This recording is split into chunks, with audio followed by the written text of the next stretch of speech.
to Jesus I surrender all, to Him I freely give. Good afternoon, Forever Family. We are going to take a little different approach to our introductory video today as we talk about the illusion of control. We're going to go for a little drive.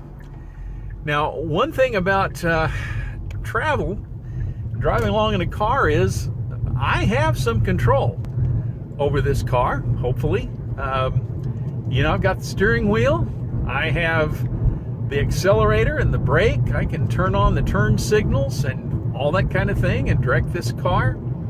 But the fact of the matter is that there's probably, if I let myself think about it, it'd scare me to death, a lot more things out of my control than within my control when it comes to driving. For instance, as we come up to intersections, I have no control over whether or not people are going to stop at a stop sign. I have no idea, and I'm sure you've encountered this too. Somebody pulls up in a driveway and you're coming toward them and it looks like they're going to let you go, and then suddenly they turn right in front of you. I have no control over road conditions. I have no control over the stoplight up here, whether it's going to be red or green or yellow. I don't know. And that holds true with our lives as well. There's a very real sense in which we operate under the illusion of control. A hard lesson for me to learn when I began preaching about 40 years ago was the fact that there are so many things involved in what I do that are completely out of my control. There's absolutely nothing that I can do about them. I had to learn the hard way. I can counsel with a couple, but there is no way that I can control whether or not they're going to love each other and treat each other right and try to make their marriage work. I can work with a family, and there's a daughter who's breaking her parents' heart, and I would love to be able to try to make a difference in that, but I can't control what that child's going to do, nor can anybody else. You share the gospel with people, and you would love to see them respond to the gospel, become a child of God, but their response is really out of your control. That's up to them.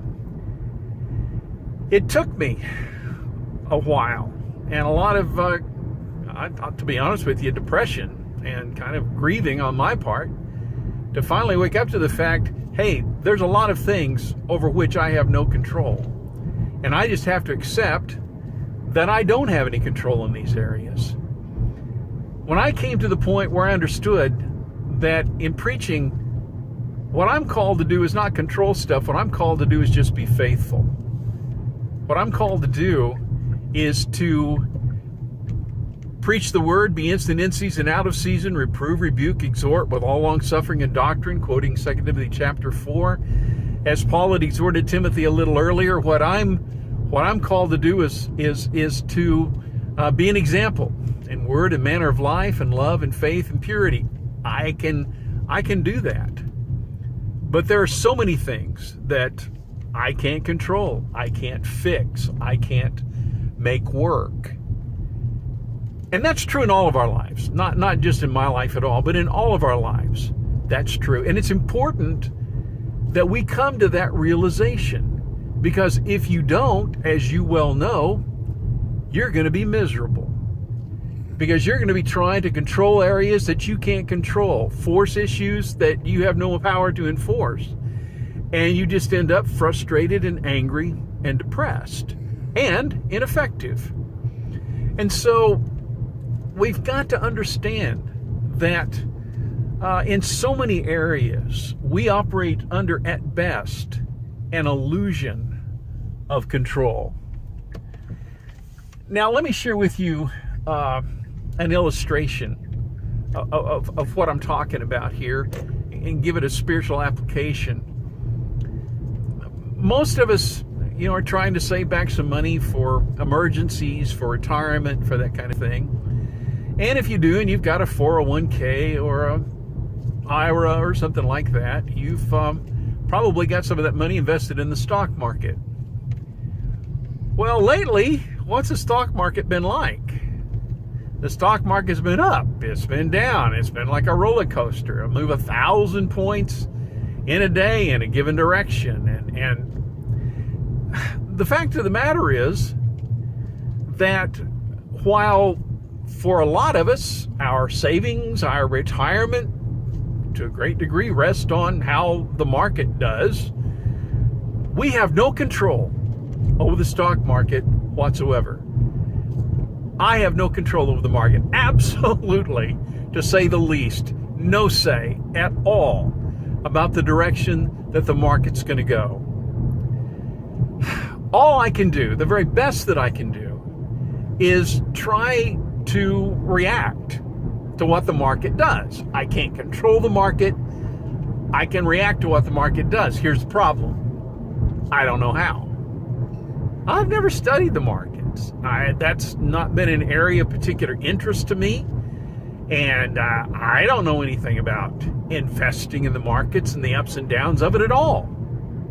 And so, what's the best option? Well, I think the best option for most of us is to go find somebody who has studied that, who does have some expertise in the market, and let them manage our money. And that's exactly what Carol and I have done. We've found people who we believe have some expertise in managing money, a whole lot more expertise than what I've got when it comes to stocks and so on, and they manage our money. Now, does that guarantee we're not going to lose money? Does it guarantee we're always going to make money? No, but I can about guarantee you that I'll probably in a down market lose less money with somebody else directing it than my trying to direct it. Again, see, there are so many areas in our lives in which we have no control. All we can do is react. All we can do, even then, is, if we're wise, seek guidance from someone and how to deal with things. Brothers and sisters, I absolutely believe that holds true when it comes to our lives spiritually. I can try to control my life. I can try to direct my life. I can follow my own wisdom and be my own master and determine my own fate and this kind of thing. And pretty sure I'm going to make a mess when I do that. Because the fact of the matter is that there is no way, no possible way, that I can anticipate all of the things that are going to come along. I can't see the future. I don't know what tomorrow holds. I cannot direct how other people are going to react, how they're going to think, what they're going to say. None of us can. And so what do I need to do? To me, the very smartest thing that any of us can do spiritually is to turn our lives over to God. Let's allow Him to manage our lives. Let's allow Him to direct us. If I follow His wisdom, what His Word says, I ought to make the priorities in my life. If I let His moral guidance be my guidance, if I trust that His Spirit dwelling in me is going to direct me in the right way toward producing within me fruit of the Spirit, if I understand that Jesus, as my shepherd, according to John chapter 10, is willing to lay down His life for me. His promise is that He's going to be with me always, even to the end of the world. If I trust that He needs to take control, that He's the one who needs to be guiding my life and directing me in the way I need to go, I've got a whole lot better chance of living the kind of life that He wants me to live, and the kind of life that's going to be a blessing to others, and the kind of life that ultimately is going to last eternally. And so I think it's very important that we get past this illusion, because that's what it is, of control, and understand that what we need to do is turn our lives over to the one who can truly control our lives in a way that ultimately will be a blessing to us and to others. And so I encourage you to have a really fruitful discussion today as we talk about how important it is that we deal with and reckon with the illusion of control. God bless you. Thank you.